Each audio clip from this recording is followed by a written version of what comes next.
حضرت ابو سعید خدری اور حضرت ابو ہریرہ رضی اللہ عنہ سے روایت ہے، وہ نبی کریم صلی اللہ علیہ وسلم سے بیان کرتے ہیں کہ آپ نے فرمایا، مسلمان کو جو بھی پریشانی، بیماری، رنج و ملال، تکلیف اور غم پہنچتا ہے، یہاں تک کہ اسے کوئی کانٹا بھی چبھتا ہے، تو اللہ تعالیٰ اسے اس کے گناہوں کا کفارہ بنا دیتا ہے۔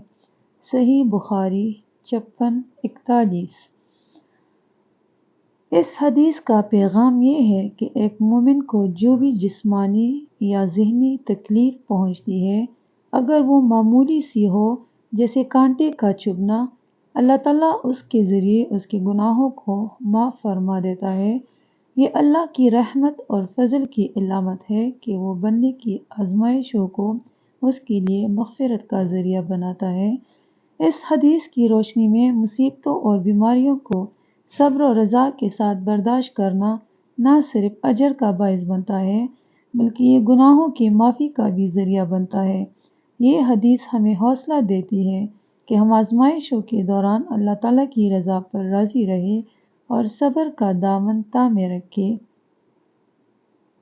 اللہ تعالیٰ ہمیں صبر و استقامت عطا فرمائے اور ہماری آزمائشوں کو ہمارے لیے مغفرت کا ذریعہ بنائے۔